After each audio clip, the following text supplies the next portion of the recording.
అస్మద్గురుభ్యో నమః. పరమేశ్వరుని దివ్యపాదపద్మాలకు నమస్కారం చేసుకుంటూ వీడియోలోకి వెళ్ళిపోదాం. కర్మ ఎవరిని విడిచిపెట్టదు. అంటే మనం చేసిన ప్రతి పనికి ఫలితం ఉంటుంది.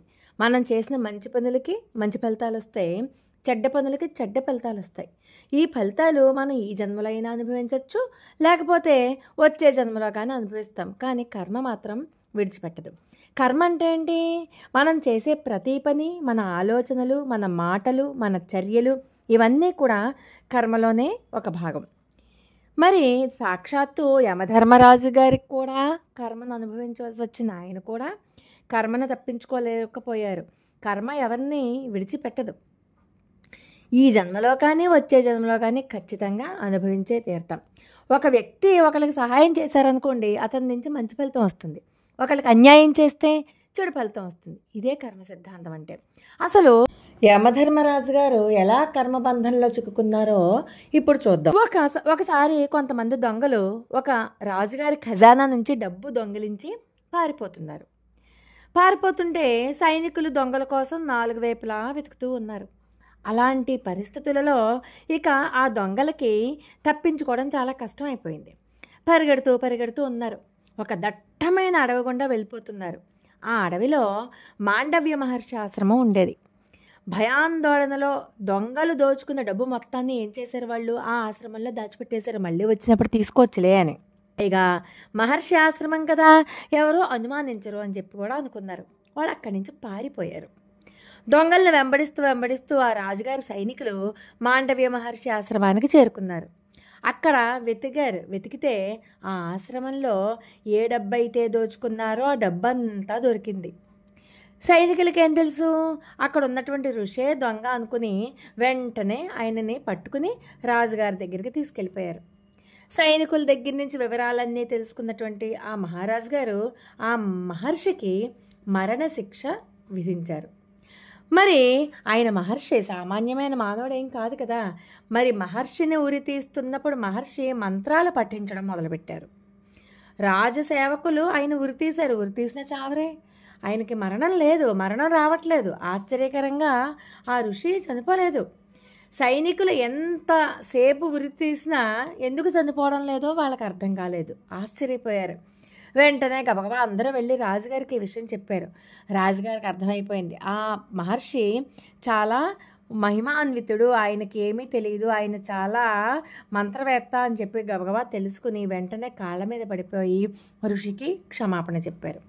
అప్పుడు ఆ మహర్షి అంటారు రాజుగారితో, ఓ రాజా, నేను నిన్ను క్షమిస్తాను, కానీ నేను నిర్దోషి అయినా సరే నాకు మరణశిక్ష విధించేలా చేసిన ఆ యమధర్మరాజుని మాత్రం క్షమించను. దీనికి నేను ఖచ్చితంగా యముడిని శిక్షించే తీరుతాను అని చెప్పారు. చెప్పడమే కాదు, ఆయన తన తపశ్శక్తితో ఆ యముడి గారి దగ్గరికి వెళ్ళిపోయారు. నేను ఏ నేరం చేయకపోతే మీరు నాకు ఎందుకు మరణశిక్ష విధించాల్సి వచ్చింది, నేను ఎందుకు అనుభవించాల్సి వచ్చింది అని చెప్పి యమధర్మరాజుని అడిగితే ఆయన కోపాన్ని చూసి ఆ యమధర్మరాజు భయపడిపోయాడు. కోపంతో ఉన్నటువంటి మాండవ్య మహర్షి యొక్క కోపాన్ని చూసి వెంటనే బాబాయ్ ఇప్పుడు కానీ నన్ను శపిస్తారేమో అని చెప్పి భయపడిపోయి వెంటనే మాండవ్య మహర్షితో మాట్లాడుతూ, మీరు చిన్నతనంలో సీతాకు ఒక చిలుకను ముళ్ళుతో పొడిచారు, కాబట్టి ఆ పాపం వల్ల ఇప్పుడు మీరు ఇలా శిక్షించబడుతున్నారు అని చెప్పారు. చూసారా, ఎప్పుడో చిన్నప్పుడు ఆకతాయిగా చేసినటువంటి సీతాకు ఒక చిలుక, తూనీగా వీటికి దారాలు కట్టి వదలడం, పుల్లలతో పొడవడం చేసిన వాటికి శిక్ష ఎంత పెద్ద శిక్ష అంతే. దీని మీద మాండవ్య మహర్షి అంటూ, అజ్ఞానం వల్ల ఎవరైనా పాపం చేస్తే కలలో శిక్ష అనుభవించాలి, కానీ నువ్వు నన్ను శాస్త్ర విరుద్ధంగా శిక్షించావు. చిన్నపిల్లలకి ఏం తెలుస్తుందండి? ఏం తెలియదు కదా, అది పాపమో పుణ్యమో ఏం తెలియదు. అజ్ఞానంతో కనుక పాపం చేస్తే ఆ పాపం వాళ్ళకి అంటదుట. భయంకరమైన కళలు రావడం, ఇలాంటివేదో కళలో భయపెట్టడం, దాని ద్వారా పాపం తొలగిపోతుంది. నువ్వు శాస్త్ర విరుద్ధంగా శిక్షించావు కాబట్టి నువ్వు దాసీదాని కుమారునిగా మనుష్య రూపంలో పుడతావు అని చెప్పి శాపం ఇచ్చేసట. మైత్రేయ మహర్షి ఇదంతా ఎవరికి చెప్తున్నారు?